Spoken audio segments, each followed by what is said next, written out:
Told you I was going to make it. I had like a 6 game lead, and I knew that it would not last. So I'm so mad at myself. I did not take Carolina last week. That is going to stick in my craw for a long while because I knew I should have taken Carolina. I Every part of me said, Chad, take Carolina, and then my brain went, but they suck, and I took Atlanta, who sucks harder.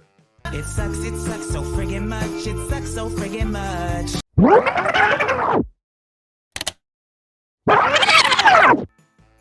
Welcome to View from the Top of the Goalpost. It's been a while since we recorded one of these, so Merry Christmas! Merry holidays.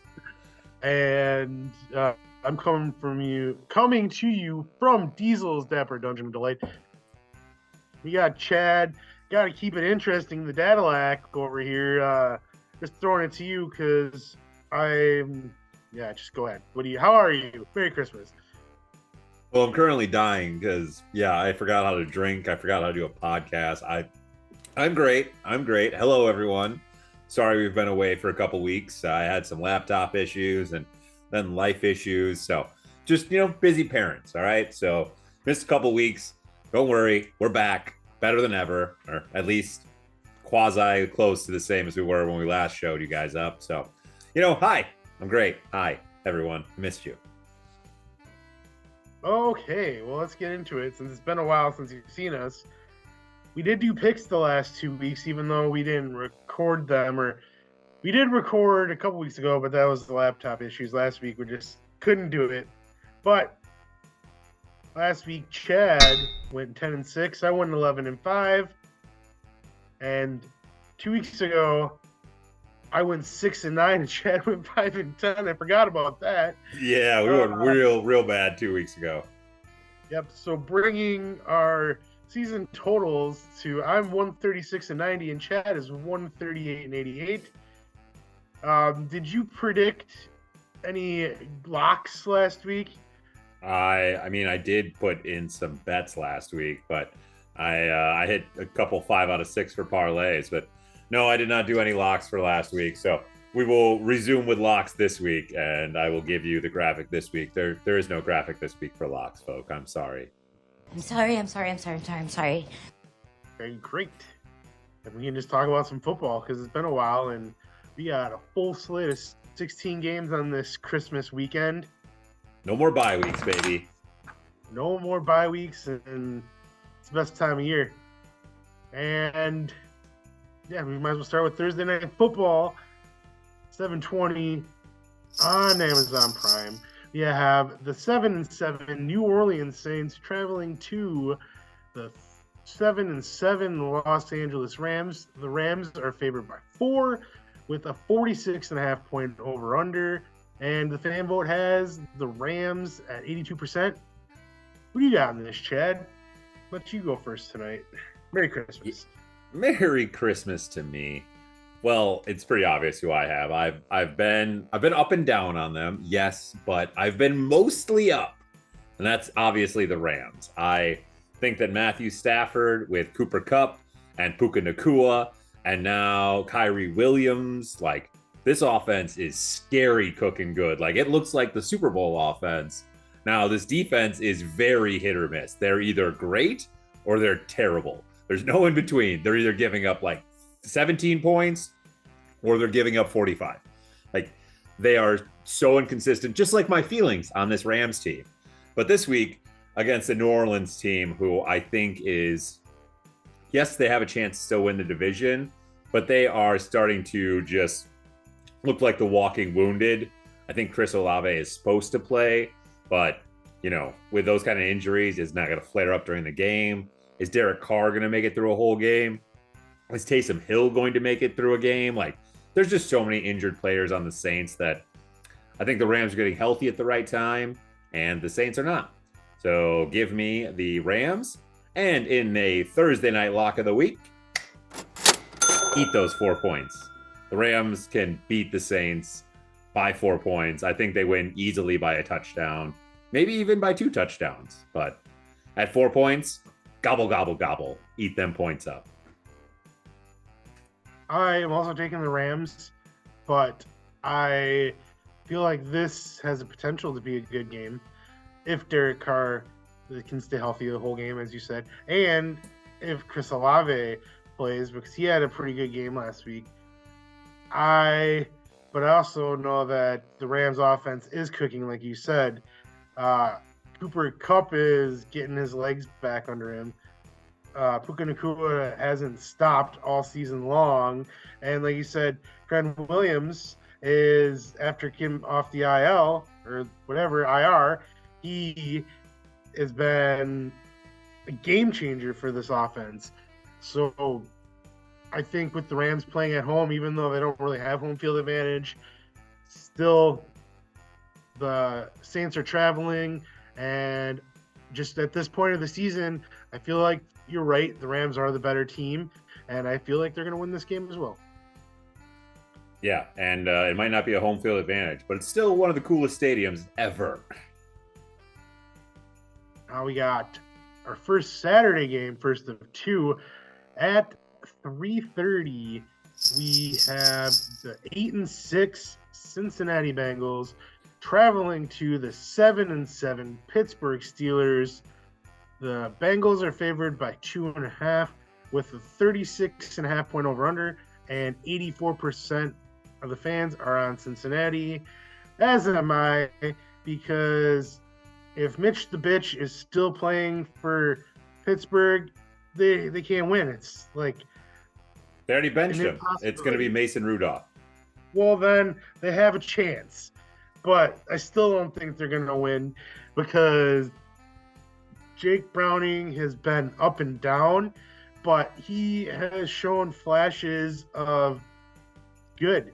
And with the receiving core that he has and that nasty touchdown that T. Higgins scored last week, what a heads-up play. Just switching hands and reaching over.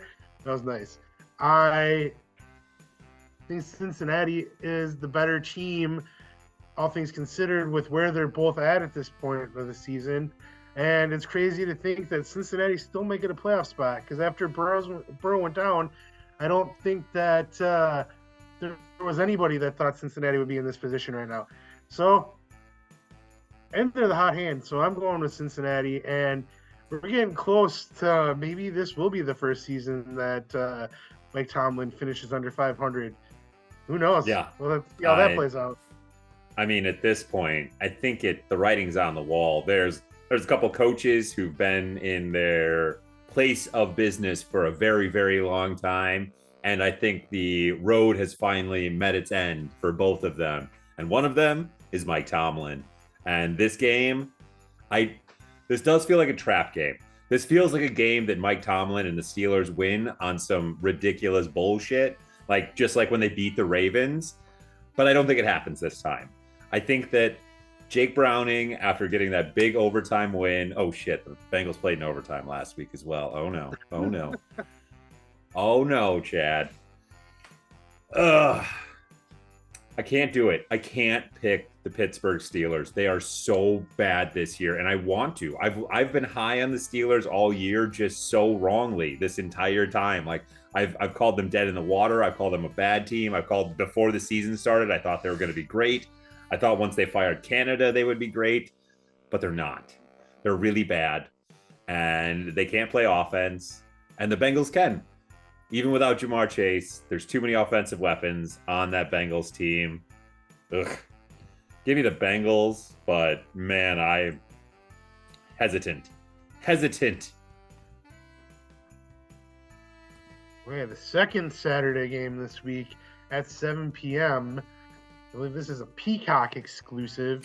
It is. Which I have Peacock, so I mean, I get the gripe. I don't necessarily like having to go to streaming services to watch games either, but I'm not as upset about it because I already subscribed to Peacock. So, yeah. Ask me for my password. Me one bit. You're lucky. Anyways, this game is the 8-6 Buffalo Bills traveling to the 5-9 Brandon Staley-less Los Angeles Chargers. Buffalo is favored by 12 with a 43.5 point over under, and the fans have Buffalo at 97%.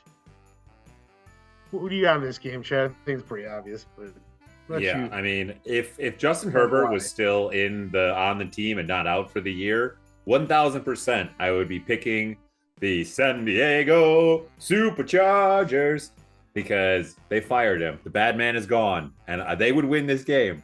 But guys, come on, who's starting a quarterback? Is it that stick kid?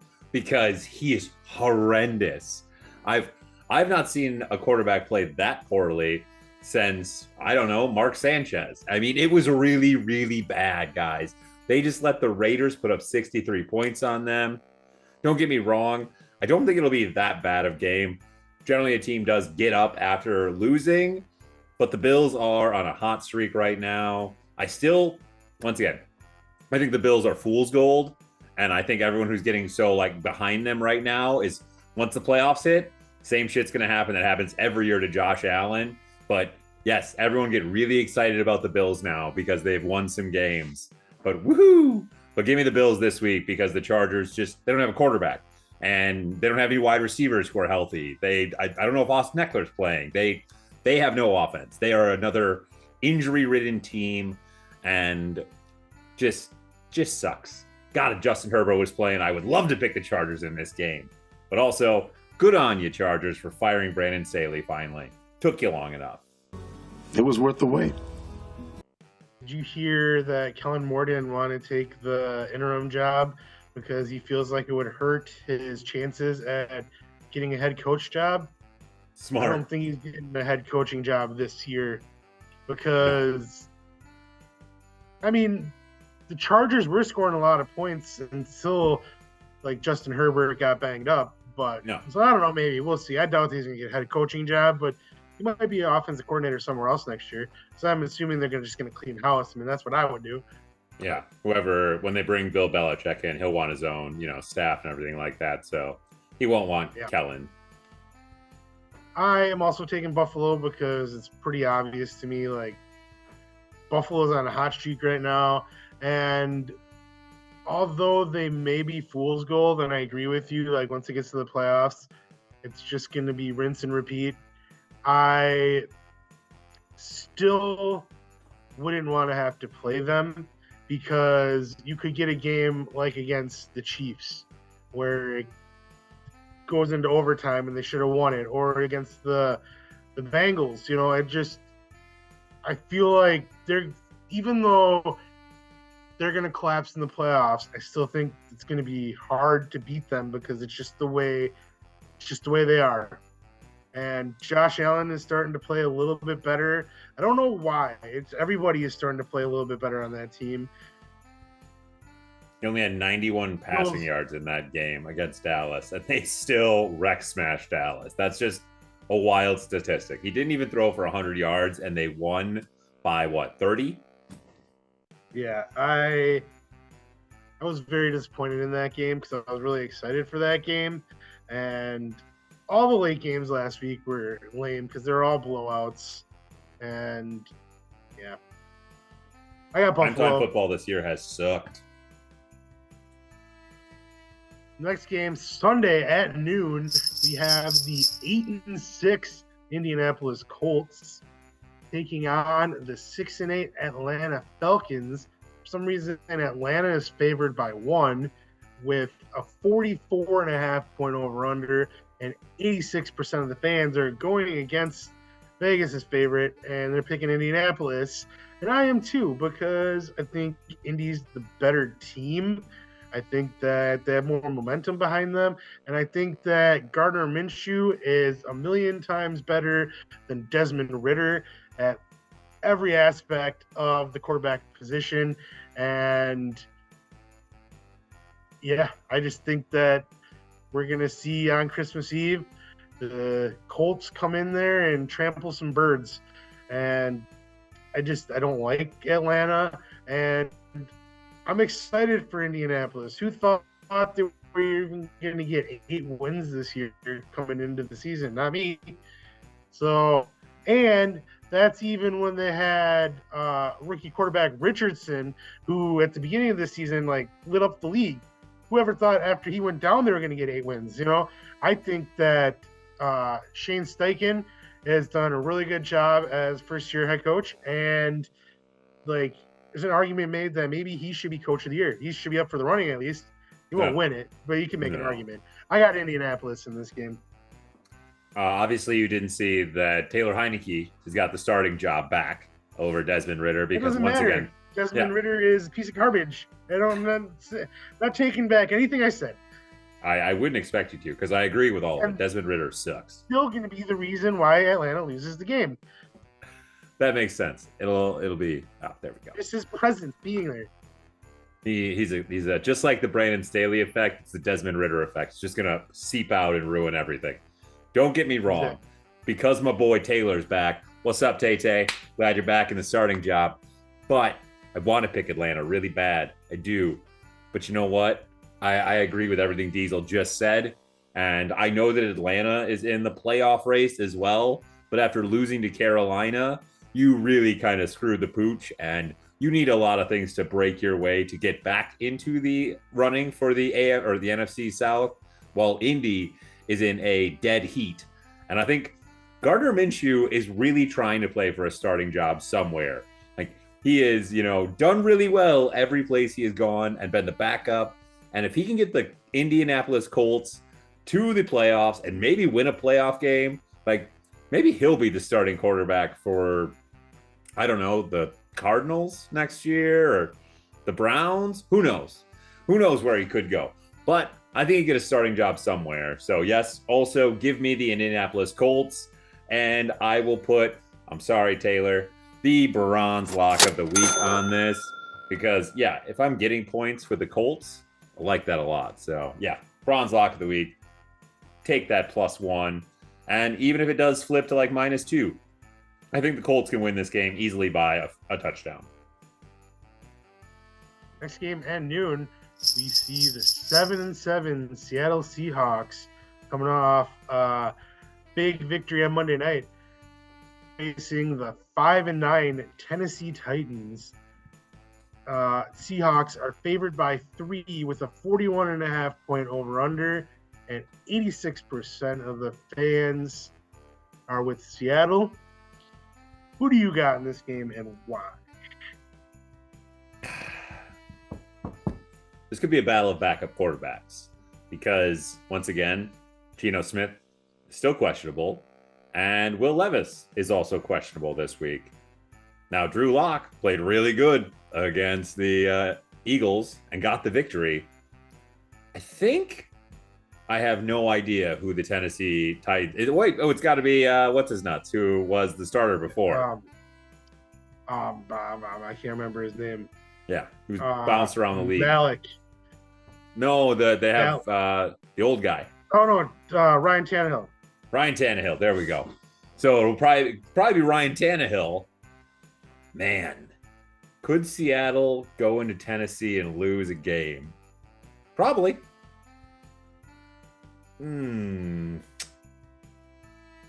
Just to keep it interesting, Tennessee has a pretty good defense. They played pretty darn good rushing defense. Nope, I lied. They played an overtime game. I'm not going against the rule twice. I'm not doing it. I am not that dumb. I'm going to talk myself right into the smart answer, and I am going to take the Seattle Sea Chickens to win this game, even though I do see a world where Tennessee just Derrick Henry runs the ball all over them and goes for like 200 yards and like 3 touchdowns, and that's why they lose the game. But I don't care. I'm going to take Seattle. Who you got? I got Kenneth Walker III, and I got DK Metcalf, and I got Pop, lock, and drop it. Number 16, I'm blanking on his name right now. Tyler Lockett, yeah. I kept on wanting to say Tyler Boyd. I knew that was the Bengals. And I got JSN. I definitely have Seattle in this game. I think that Drew Lock is still a good quarterback. I don't think that he didn't play on any good teams in Denver. I don't think it was his fault. And I think I feel like he didn't get a fair enough shake. And I think just like Gardner Minshew, he's playing for a starting job somewhere. I think he still deserves a shot at becoming a starter. Doesn't deserve just to get signed by a team and be the starter, but he deserves a quarterback competition in training camp, I think. And maybe that's in Seattle next year with Geno. Who knows? I still believe in Drew Lock. I have Seattle in this game, and I do see a world where Seattle could win this game, but Seattle's defense is also pretty nasty. And, I mean, they shut down the offense of the Eagles on Monday night. That was a good game. And that interception at the end of the game by Love, how he got 2 feet down, I have no idea. That was a great, game-sealing interception. Why are all defenders 1,000 times better at making those circus catches? And they drop the easiest catches every single time. Like, when the quarterback throws it directly to them for the interception, they drop it 80% of the time. But when you give them that circus catch where you get 2 fingers on the football and you have to do a cartwheel and then get your feet down, they make that catch 95% of the time, even if it doesn't count. They always make that catch. Why? Just catch the normal ones, defenders. It's much easier. It's kind of like in the Vikings game last week, though, too, when Mullins threw that pick where I don't know where he was sitting down on the ground and just literally tossed it over to him. Yeah, the guy's laying on the ground and it's just right there. It's like Merry Christmas. Here you go. Yeah, it's it definitely was a forward pass, but it wasn't a fumble. It was definitely a pick. Because that was a crazy pick. Wild stuff. That was a crazy. The NFL's wild. It's all rigged. I mean, speaking of Minnesota, that's the next game actually. Hey, segue. Noon on Sunday, it's the 10-4 Detroit Lions traveling to the 7-7 Minnesota Vikings. Detroit's favored by 3.5 with a 46.5 point over under, and 86% of the fans are on Detroit. I think Detroit for the rest of the season plays in domes. I think they're 10-0 in domes. Or no, they lost at home. They lost at home to Seattle at the beginning of the season. I guess I can't say, I don't know what the records are, but I know that they play way better in the dome than they do outside. Even though they lost to Green Bay in the dome too, so maybe I don't know what I'm talking about. Maybe I'm making stuff up. Who knows? Yeah. And they won at Green Bay and at Chicago. I don't know what I'm talking about. Dude, you can't just make stuff up. Wait, no, they lost at Chicago. Yes. See, I got Detroit in this game, okay? That's what I'm trying to say. I just don't think maybe just cut your losses and move on. Minnesota they're just done for. Mullins, okay, whatever. You're not bad quarterback, but you're not a good quarterback. You're you the have wish Justin version Jefferson. of Kirk Cousins.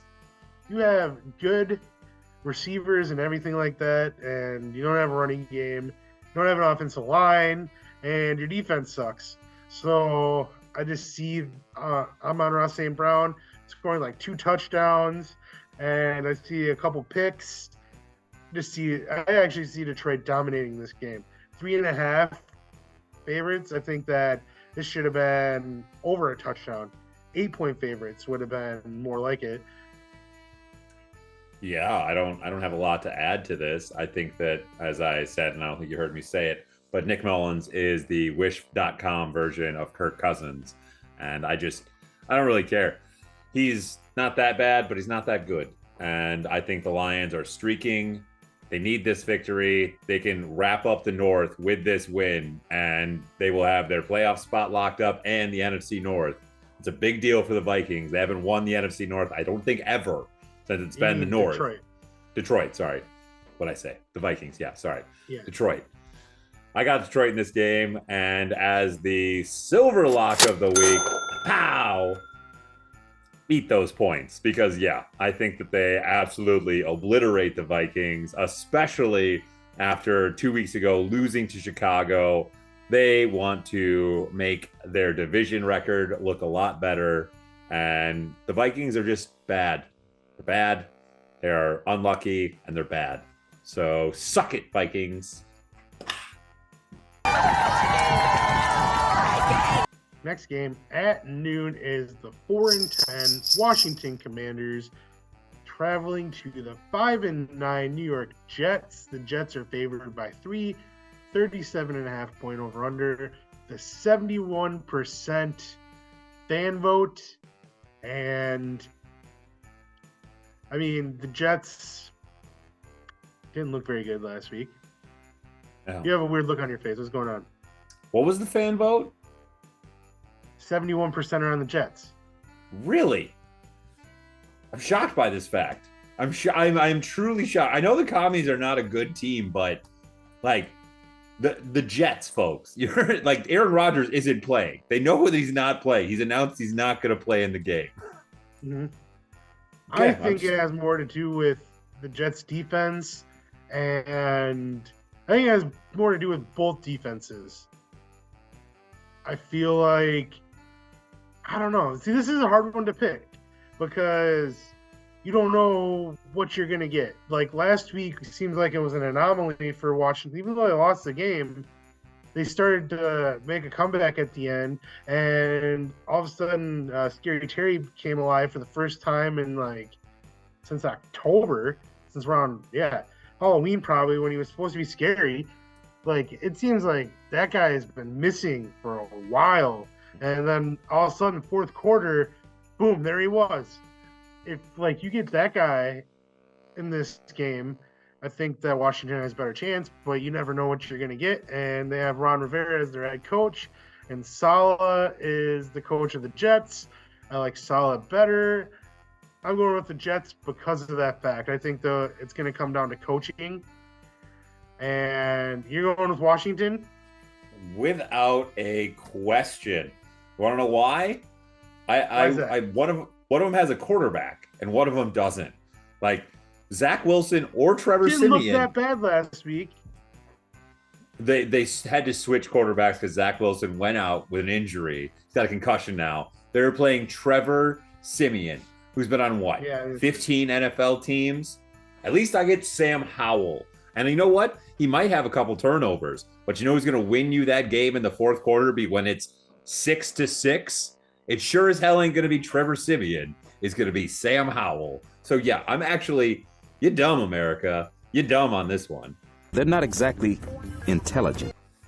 Well, I think Riverboat Ron still thinks that Washington has a chance in the playoffs. So. I mean, he is a dead man walking right now. They've announced basically that he's going to be fired. So, I don't know. Do you start trying to win games now to screw over their draft picks? Do you pull a Lovie Smith? I don't think he's smart enough to do that. But they still have a shot at the playoffs, Diesel. They still have a shot. I probably think they still have a shot after they lose the next two games as well. Anyways, next game at noon, we have the 6-8 Green Bay Packers traveling to the 2-12 Carolina Panthers. The Packers are favored by 5.5 with a 36.5 point over under, and 94% of the fan vote is on Green Bay. And I'm picking Green Bay, but I wish I was picking them with confidence because I could see them losing this game without question. This is one of those games, especially losing the way they've lost the last 2 weeks. I feel like if they don't show up to play and their defense doesn't show up to play, I feel like they're going to get run all over. They're going to get thrown all over. It's just, if Love isn't playing like he played against the Chiefs and the Lions, the play calling, I don't know. There's so much. This team they've broken me mentally because they just at the beginning of the season it's we're good this year, and all of a sudden it's we lost 4 in a row. It's okay, so you're not good. I'm fine with that. Okay, we'll just focus on what we have and move on to next season. Nope, we're good again. We're gonna beat the Lions and the Chiefs. And then we're going to lose to the Giants and the Buccaneers back-to-back games after that. And now it's I don't know. And if they win this game, they have a 93% chance of making the playoffs. And I ask myself, do I want them to make the playoffs? Because it's going to be heartbreaking when they lose in the playoffs to the 49ers right away. Well, and actually, luckily, the 49ers will have the first overall seed, so it won't be right away. It'll be round 2. I don't know. I'm going with Green Bay. I don't know why I keep talking. They need to fire Joe Barry because I'm so sick of seeing 3rd and 7 and the cornerback be 10 yards off the freaking ball. Like, you can say whatever you want about, like, and I've made the same argument about Joe Barry isn't on the field, but he's telling these guys where to line up. It's ridiculous. How many times was Devondre Campbell covering Chris Godwin on Sunday? Why would you have him on their second receiver? It just, the scheme isn't working. I don't know why he wasn't fired 2 years ago. I don't know why he wasn't fired last year. I think that if we had capable front office management, they would see that Matt LaFleur doesn't know what he's doing and he's hiring his friends, and that's just not going to work out around here, and he needs to go as well. You can't make the hard decisions, and sayonara, pal. I don't know who we would get to replace him, but I don't know. I'm just saying, Packers are going to win this game, hopefully. I'm picking them to win this game, not confidently. Who you got? Man, I feel like I gotta take Carolina here. I don't want to. I feel it's in my. Do. You want to because you're a Patriots fan. If Carolina wins this game and Patriots lose, Patriots have a legit shot at getting the number 1 overall seed. Man. And also, okay, so big win for Carolina this last week. Not a pretty win by any stretch of the imagination. They should have lost that game. Had Desmond Ridder not been a piece of garbage, they lose that game 9 out of 10 times. But still, big win for the Carolina Panthers. The Panthers' one strength right now is their running game. Chuba Hubbard has looked pretty good for them. The Packers' number 1 weakness is their defense as a whole, but their run defense especially is quite porous. And also, Adam Thielen has a way of ripping up the Packers. He ripped up the Packers all the time when he was a Minnesota Viking. Man. Yeah, screw it. It's in Carolina, right? Yep, it's in Carolina. It's in Carolina.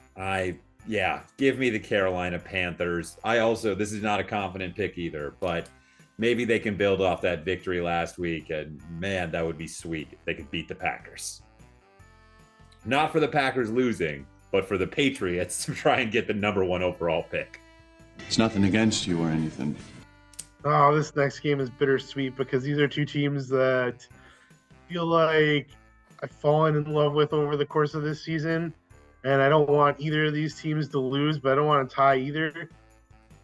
The last noon game on Sunday is the 9-5 Cleveland Browns taking on the 8-6 Houston Texans. Cleveland is favored by 2.5 with a 40.5 point over-under, and 65% of the fans are on Cleveland.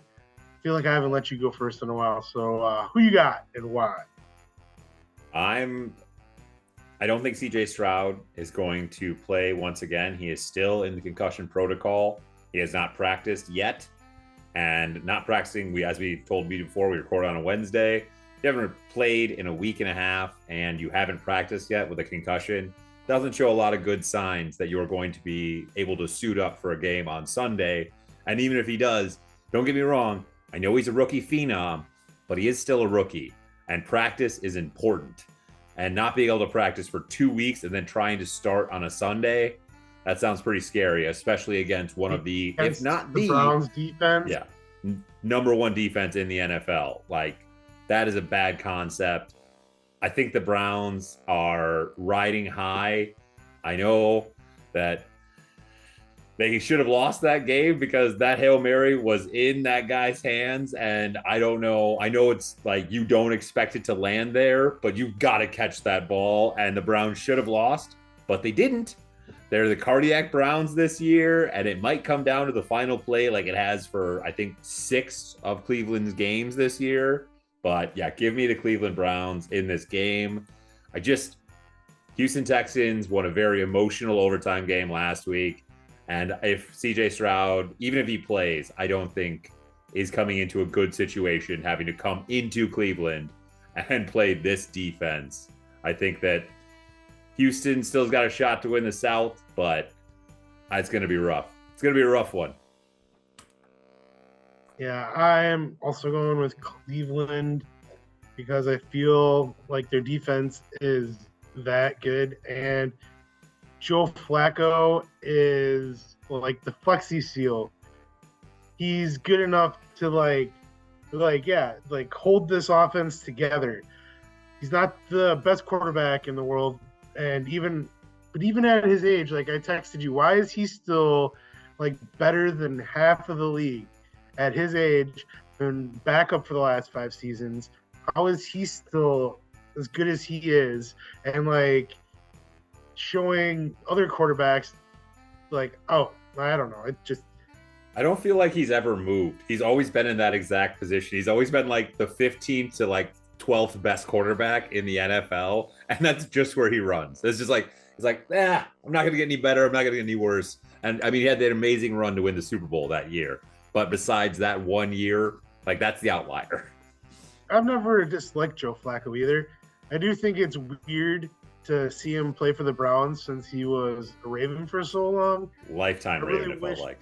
I really wish that the Browns hadn't played the Ravens both times before he became a Brown. Hey, but who knows? Maybe we'll get to see a playoff matchup between the two. That'd be pretty fun. That'd be wild.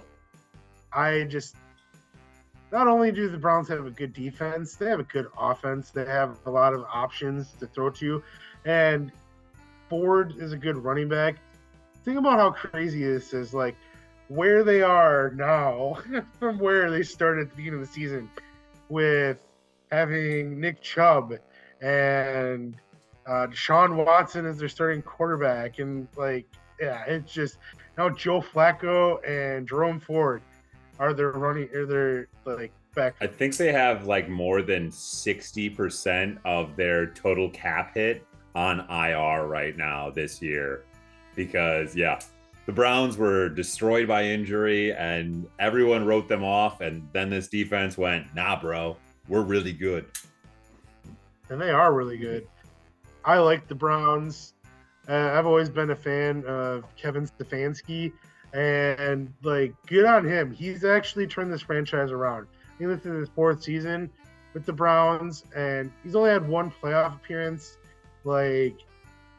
Unless they lose out, they're pretty much, they have to be in the higher 90s for percentage-wise to make the playoffs this year. They haven't clinched with 3 yet, games left. Yeah, they have to, especially with how everyone's so middling this year in the NFL. They've beaten a lot of winning teams. Their strength of schedule has to be ridiculously high. So, I got the Browns in this game, but I hate to say it because I also really like this Houston team, and I'm rooting for them to sneak into the playoffs somehow.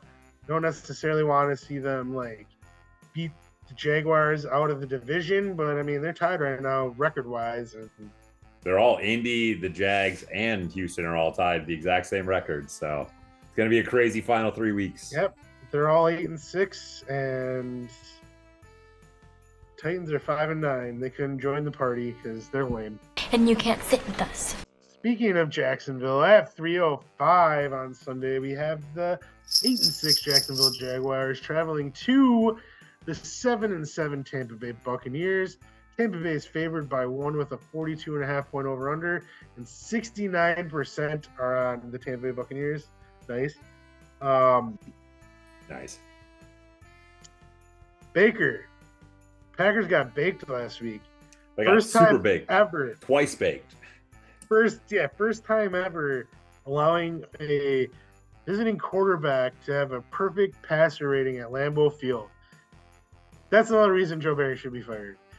Even though you know how much I like Baker, and he's having a good season, and just a few weeks ago it looked like this team was dead in the water.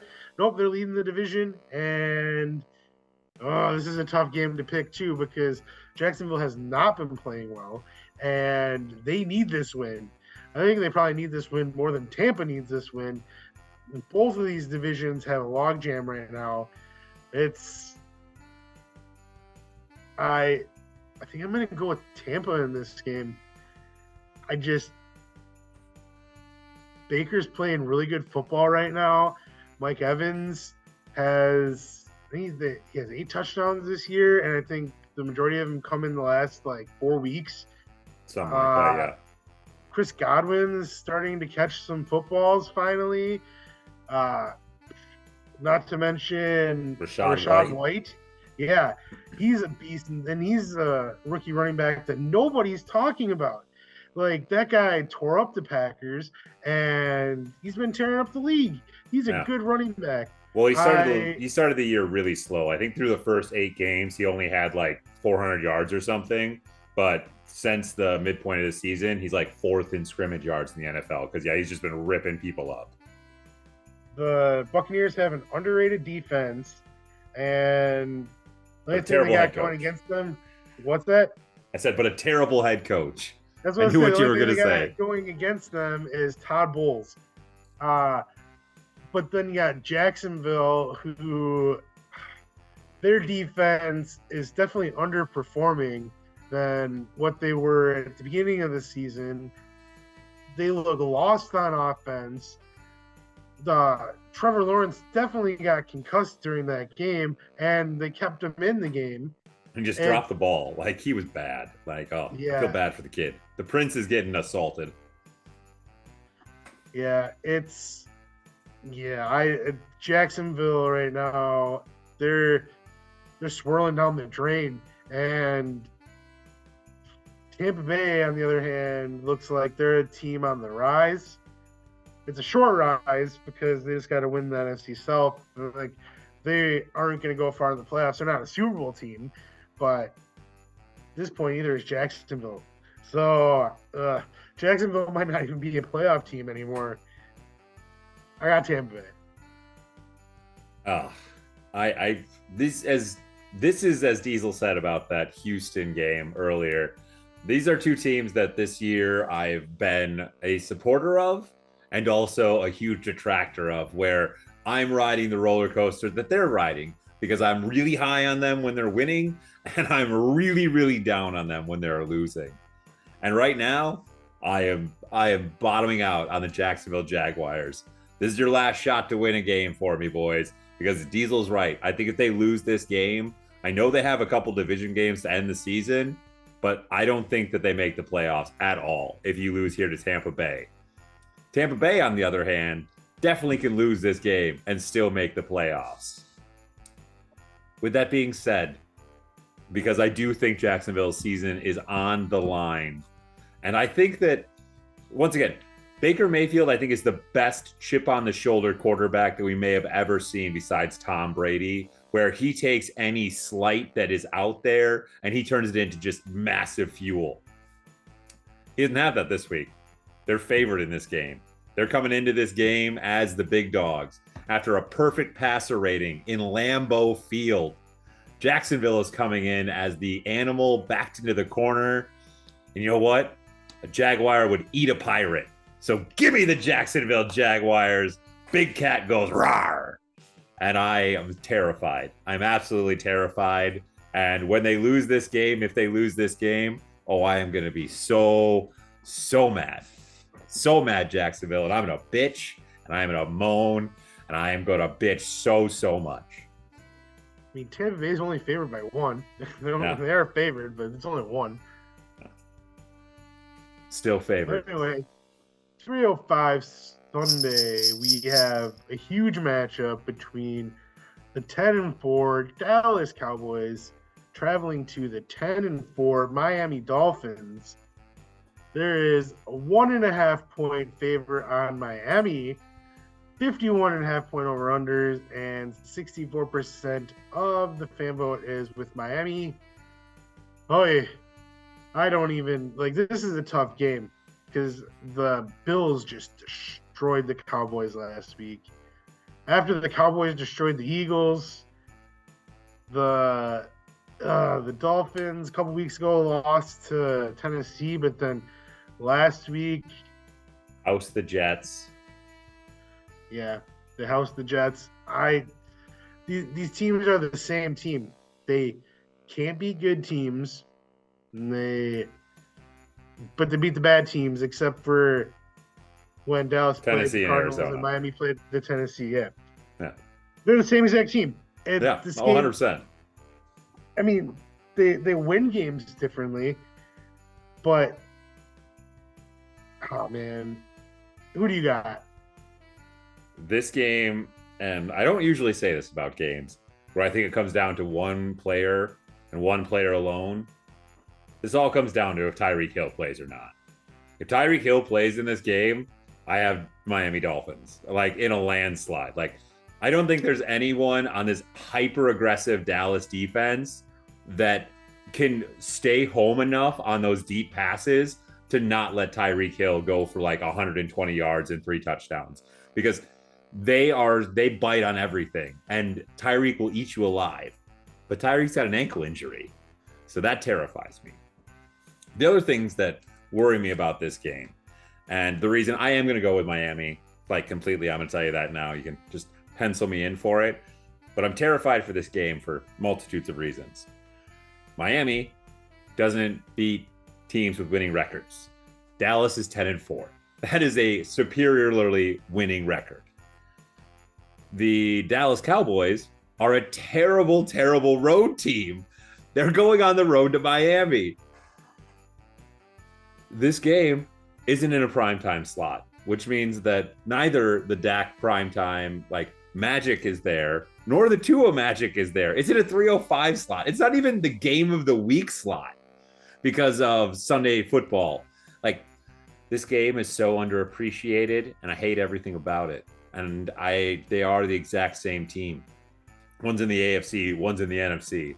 Give me the Miami Dolphins, though. But I don't like it one bit.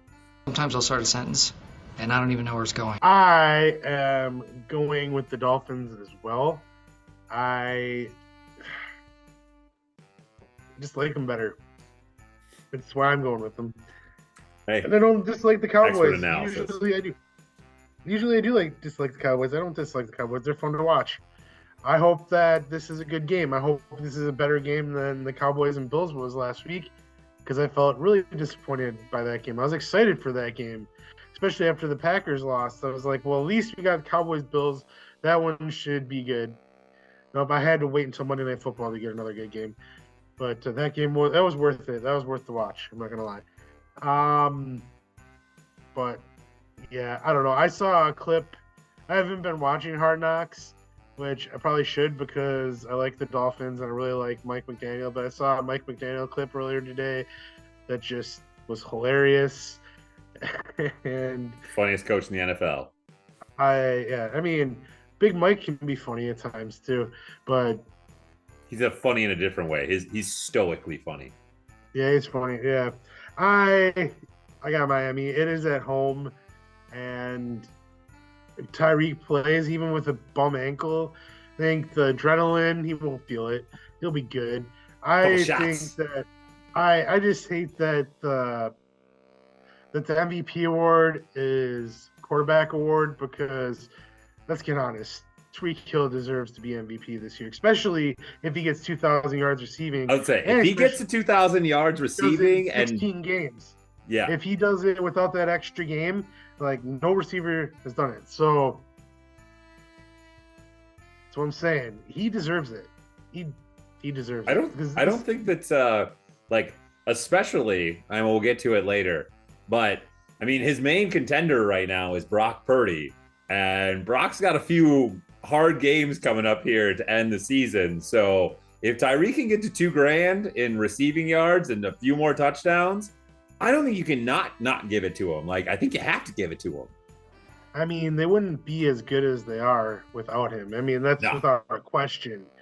I mean, he's made Tua a good quarterback. I'm not saying that Tua is not a good quarterback, but he's made him an MVP caliber quarterback. That's how good Tyreek is, and that's how good Deebo Samuel and Christian McCaffrey and George Kittle are. They've made Brock Purdy an MVP caliber quarterback. That's why I hate that the MVP is a quarterback award, because I don't think Brock Purdy, when you break it down, I don't think that he should be the MVP just because I think the pieces around him are what make him successful. If anything, it should be a whole team award if you're going to give it to Brock Purdy. Let's say I don't think Brock Purdy is the MVP of his own team. I would give the MVP of San Fran to Christian McCaffrey. So, like, I don't know how he's going to be MVP of the entire league. For sure. I would be more comfortable giving the MVP award for the NFL to Christian McCaffrey than I would Brock Purdy. I won't be happy if he wins it just because I don't feel like it's his award to win. Their team is just too good. If anything, it should just go to the San Francisco 49ers as a whole. Here's the San Francisco 49ers offense, the MVP to you. Wouldn't that be awesome if they did that? That'd be great. And Trent Williams could say that he was a NFL MVP then. All those offensive linemen. Yeah. To the Hogs. Okay, the only 325 game this week is the Arizona Cardinals traveling to the Chicago Bears. The Bears are favored by 4 with a 44.5 point over-under, and the fan vote has the Bears at 86%. I don't have much to say about this game, but I do think that the Bears are going to win this game because of the fact that they already have the number 1 draft pick, at least at this point. But then I also think that Justin Fields still needs to prove himself because they have the number 1 draft pick. And if they draft a quarterback, he's gone, and I don't think he wants to leave.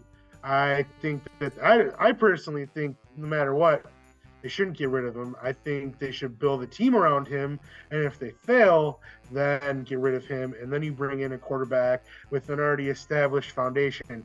I think that's the smart way to go, but it's probably not the way it's going to happen, and I say poor Justin Fields, and that's coming from a Packers fan.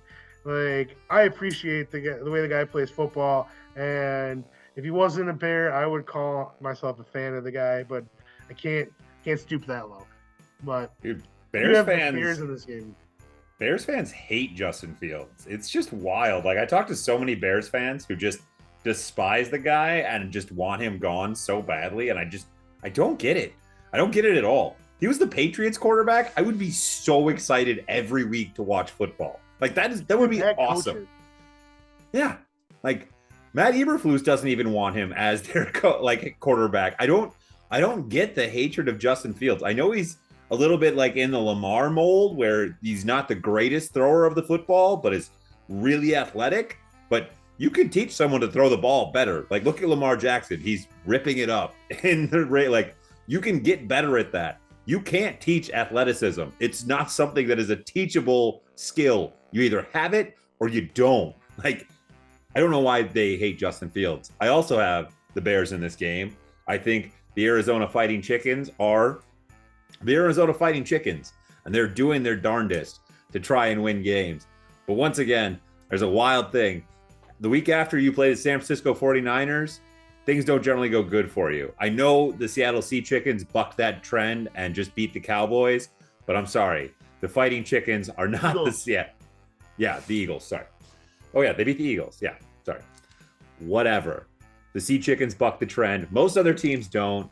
Give me the Bears in this game, and it's a bonus lock of the week because, you know what?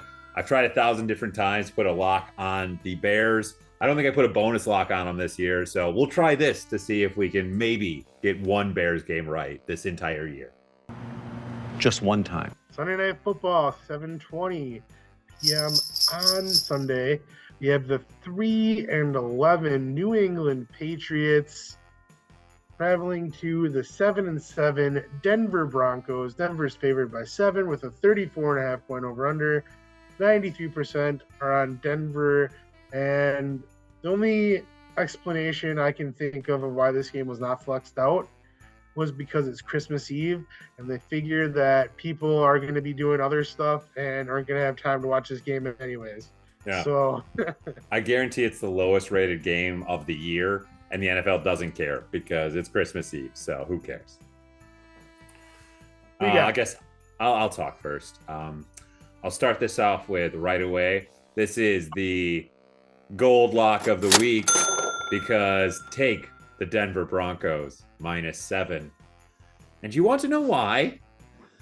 Because this offense is the worst thing I've ever seen. And yes, I know Bailey Zappi shows moments of ability, but just like the Packers at the beginning of the year didn't know that there was a first half of football, Bailey Zappi and this Patriots offense don't know that there's a second half to the game, because they'll come out and they will put up 14 to 17 points and you'll be like, yes, we're going to put up a fight in this game.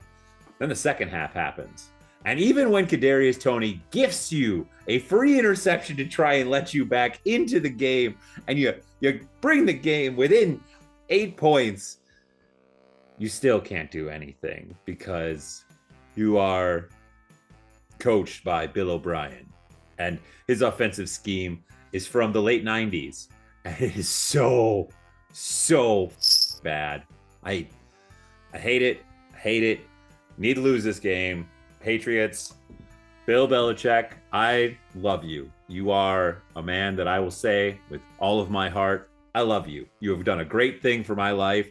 Being a Patriots fan, it's made a lot of things easier. When your favorite sports team is doing well, life's a lot better. And I wish you all the greatest when you go to the San Diego Superchargers. But I'm sorry, you need to get the to New England. It's time to turn the page, Mr. Kraft. I think that Bill will do great in his future things, but it's time to poach us some Mike Vrabel and let's start anew. And maybe Julian Edelman wants to come coach the wide receivers or something. Yeah, let's just bring back all the old players. Give me Denver Broncos. Golden lock of the week. Yeah, Denver, they've run into some pretty good teams the last couple of weeks, and they weren't able to come away with victory last week against the Lions. But I still don't think they're a bad team. 7-7 is probably better than a lot of people would expect at this point of the season, especially what happened last year. The way they started out this season as well. I think Sean Payton has done a really good job this year turning everything around. It took him a minute, but I think that he's doing a great job. This offense is looking good. Defense is looking better than it was at the first half of the season. And win here is huge because they're 2 games behind Kansas City right now in the division. They still have a shot at winning this division. And never say never with the way Kansas City just doesn't have the talent that they've had in the past. I am rooting for a Kansas City collapse and a Denver winning of the division because you know how I like chaos. I think that would be hilarious if that's the way it went down. And I got Denver in this game as well because they're also playing the Patriots, who just don't even resemble a football team anymore. And, I mean, at this point, they should try to tank. And, I mean, they're really close to that number 1 pick. And if they don't get it, they have a top 3 pick right now. And I'd be happy with that, with the way this season is going. With the new head coach next year, starting fresh, he gets to pick his quarterback. I just tank. I mean, I know that Bill Belichick probably doesn't care at this point because he knows that he's gone. I mean, they haven't officially come out and said it, but like the reports are that they've mutually agreed to part ways at the end of the season. And yeah, there's no way they could fire him now. Even if he wanted to go, they'd probably be like, no, we're not letting you out of your contract. Yeah, they just signed him to a lucrative extension before the season started. So, like, they're going to, I think, have to trade him probably and maybe get some compensation for it. Well, yeah, they're not going to release him. It's definitely going to be a trade. Just like Peyton was traded to the Broncos. Yeah. But it's weird that we've come to this age that we're now trading coaches. I mean, it's happened before. Gruden was traded from the Raiders to the Buccaneers, and like how that worked out for them. They beat the Raiders in the Super Bowl that same exact year. How crazy is that? Didn't Parcells get traded? I don't know. Maybe. I just don't like the trading coaches for draft capital just because I don't know. It just doesn't seem like it works out very often, and the Broncos are going to have some issues with that because I don't think they have a first round pick next year either because of the Sean Payton trade. I got The Russell Broncos Wilson in this trade. game. Well, that too. I think that's all done with though because they've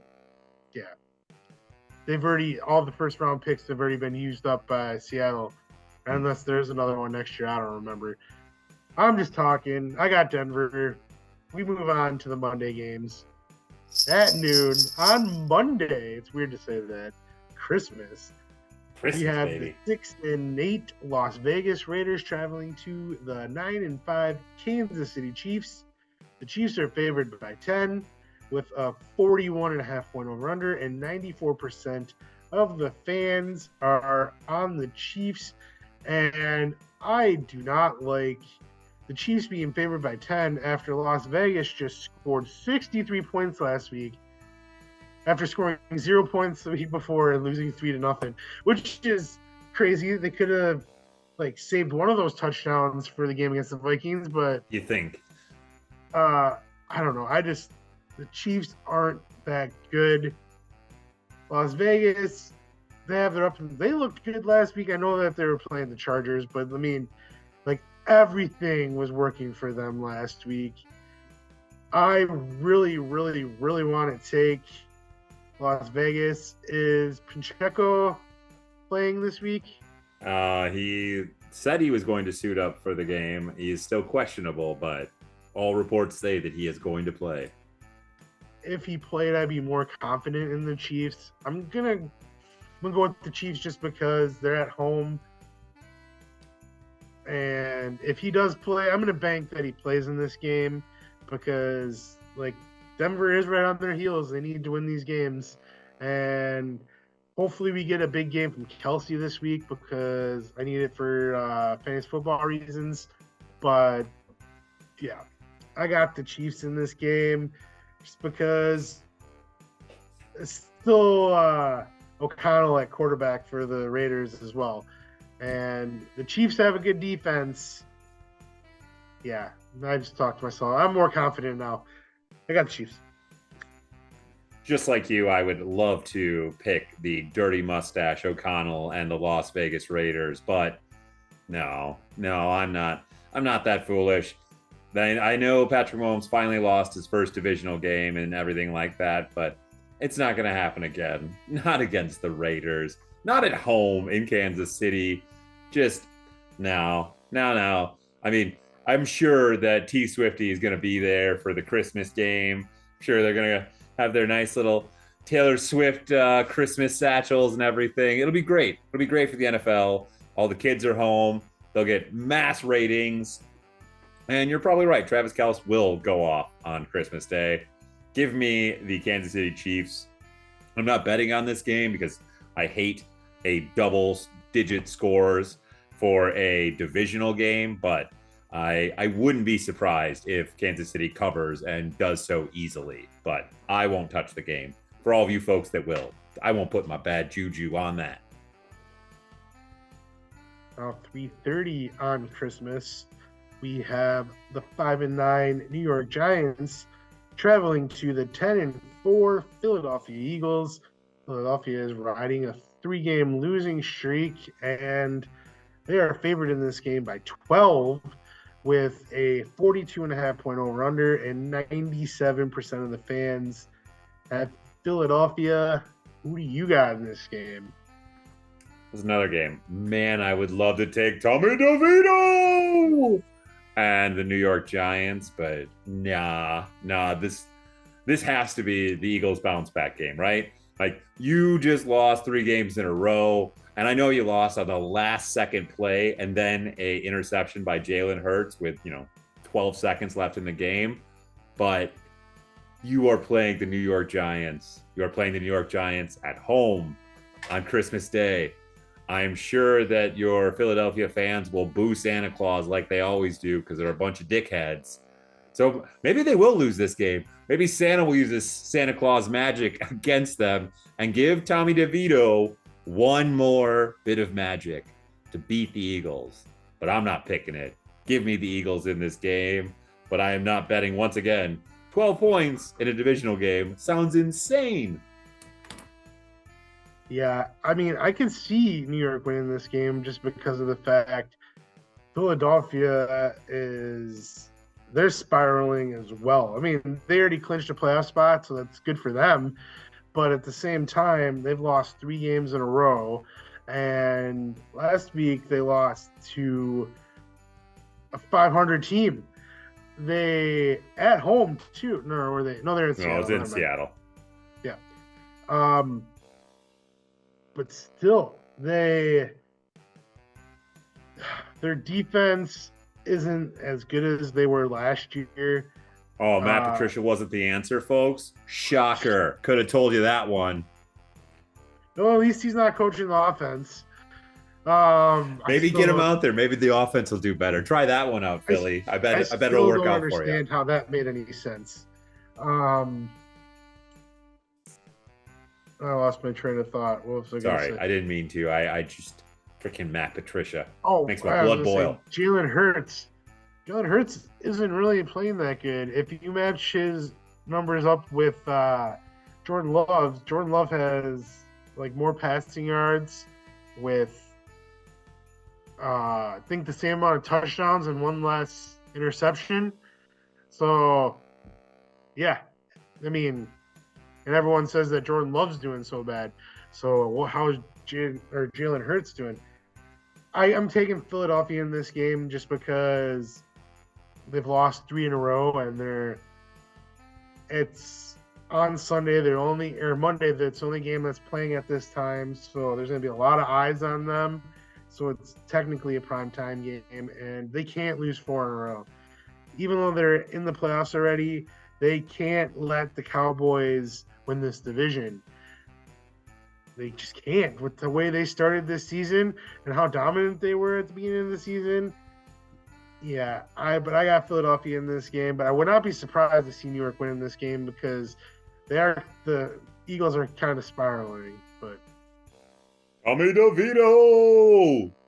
And now, this is another reason I'm convinced the NFL is scripted, because we get our real Christmas present for Monday Night Football, the main event of the week. We have the 11-3 Baltimore Ravens, who share the league's best record with the team they're playing, the 11-3 San Francisco 49ers. San Fran is favored by 5.5 with a 46.5 point over/under, and 79% of the fans are on San Francisco. And I hope we get a good game. Hope the power doesn't go out this time, but I hope we get a good game. Man, I can't pick against San Francisco with them being in San Fran and just how they're able to wear teams out. But I'm not counting out Baltimore. I really think that this is going to be a good game. I think that it's just going to come down to the fourth quarter, and the only way Baltimore is going to win this game is if they rope-a-dope them. And I just don't see that happening. I just don't see them. They can't do it, because if they do that, they're risking the 49ers like taking a huge lead, and I don't think that you can come back from a double-digit lead from the 49ers. So I'm going with the 49ers because I know what you're going with, because you have to go with the other team because you committed to it. Yeah. I respect that. Hey, it's not even a have to at this point, folks. I am fully drinking the purple Kool-Aid. I am all in on this Baltimore Ravens team. This is the things that really can galvanize a team. And last week, that victory in overtime. Was that 2 weeks ago? Was that last week? I know what I'm talking about. Who did they play last week? It was against the Rams. A lot of football. That was 2 weeks ago. They played the Rams. 2 weeks ago. Yes. Oh, yeah, because they crushed the Jaguars this last week. Yes, that's why. Because they beat the Jaguars in Sunday Night Football. Sunday Night Football, that's right. Yeah. So, you beat the Rams in overtime on a punt return touchdown. You come back, you dismantle the Jaguars in the second half. San Francisco, yeah, they're good. They are real good. But you know what they haven't played? Lamar mother flippin' Jackson. And you know what Lamar Jackson does against NFC teams that haven't played him before? He crushes them. You know what? You know what you don't have that you can do to prepare for Lamar Jackson is you don't have a single guy who can run and throw like Lamar Jackson on your practice squad, on your team. It doesn't matter. Lamar Jackson is going to win this game. And Lamar Jackson is not getting MVP this year, but this will be the one game that people point to that they go, yeah, you know, we should give him some considerations for it. He's had a real solid year, and he did beat the San Francisco 49ers in Santa Clara. Give me the Baltimore Ravens. Baltimore Ravens lock of the week. Give me those 5.5 points. I'm taking the Baltimore money line. I am all over Baltimore. The San Francisco 49ers, once again, I do think they are the cream of the crop of the NFC, and I would not be shocked if this is a precursor to our Super Bowl in February, because that's what I picked, and I'm sticking with it. But I think the Ravens get this victory here, and I do think it is a great game, though. I think Lamar Jackson pulls some shit out at the end, and I trust Justin Tucker way more than I trust Jake Moody. I mean, agreed on that last statement for sure, except Tucker hasn't had the best year this year. But no, I definitely agree on that last statement. It's going to be a good game. Both of them have good defenses. Both of them have good offenses. But once again, one of my favorite things to harp on is the coaching. I am for sure that Kyle Shanahan is a good head coach. And I'm also for sure that John Harbaugh is not a good head coach. And I think it was against the Rams 2 weeks ago. He threw the challenge flag on a non-reviewable play and wasted a timeout. He's not right. He's an idiot. Yeah, I mean, the guy is an idiot. I don't know how he's still a head coach in this league. His team's 11-3, though. I don't understand how he can coach a team to be 11-3. He must be a puppet. He has to be a puppet. It's the Lamar Jackson revenge tour, man. Told you before the season started. Giving the big middle fingers to everyone in the NFL. A bunch of middle finger emojis. I just hope the power stays on. No Beyonce at halftime. Don't kill the power, all right? The power grid in Santa Clara can only take so much. At least they're not playing in the Superdome. Correct. Wow. Shots fired. The league is scripted. It has to be, because think about it. San Francisco has played. Now they're playing Baltimore. They played Miami earlier this season. They played Dallas. They played the Eagles. Like, the only team that they really haven't played was Kansas City. They played Buffalo, didn't they? No, I guess that was the Eagles that played Buffalo. Didn't they play? No, that was last year. I don't know. Yeah. But I mean, like, think about all, like, they played, like, the best of the best this year. And they've beaten them all. Except for Baltimore. They haven't beaten Baltimore yet. But And they won't. it's a possibility. It's definitely a possibility. I'm excited for this game because, I mean, it's 11-3 versus 11-3. Best You don't two get that records very often. on Christmas. Like, I mean, Yeah. come on. Like, if it's not scripted and this is all just random, I don't believe it. I just Good don't job, believe Santa Claus. Good job. it. Right. Ho, ho, ho. On that note, what do you got for final thoughts? I don't have a lot. A very happy holidays to everyone out there, to you and yours. I'm sorry that we were off for 2 weeks, but we will be back next week with our New Year's edition, as this is our holiday edition, Christmas edition, whatever you want to call it. But yeah, just a happy holidays to you and your families out there. Hope you're happy, safe. You get whatever you wanted for Christmas from Santa Claus, or you get whatever you wanted from whatever northern winterish deity that you subscribe to. And just subscribe to this podcast. Yeah, cool. That's all I have to say. Belschnickel. Belschnickel, obviously. This We're big year, Belschnickel your people image, around here. I would like to second that. Merry, happy holidays to everyone around the world, no matter what you celebrate. To the people that celebrate Christmas, Merry Christmas. That's what I celebrate. Just the way, I don't know. I didn't have a choice in it, I guess. Nobody really did. I mean, I guess you do once you get older. I don't know. Tonight's been a weird night for my brain. I am happy that it's the holidays. I hope everyone is safe and happy and gets to spend time with family and friends and eat a lot of good food and just make good memories. That's what I hope for everybody, because that's what it should be about. It shouldn't be about, I mean, I do hope you get what you want from Santa, but it shouldn't be about that. It should be about the memories you make with the people that you love. And that's what I'm looking forward to this weekend. So, and a lot of good football. Way to make me look like a jackass. I painted myself in a corner there. I didn't want that to happen, especially on Christmas, but I realized that as I was saying that. I tried to backtrack a little bit, but All right. I do it to myself often enough, so. I looked while you were talking. We have 4 different games this week, so Ooh. Split, or one of us. Even games. Yeah, or you could take a 2-game advantage. You know that's not going to happen. It's a possibility. You know Christmas that's not miracles. Happen. I took the Jets. Yeah, but on that note, I have nothing else to say. So, Chad, throw up the social media stuff.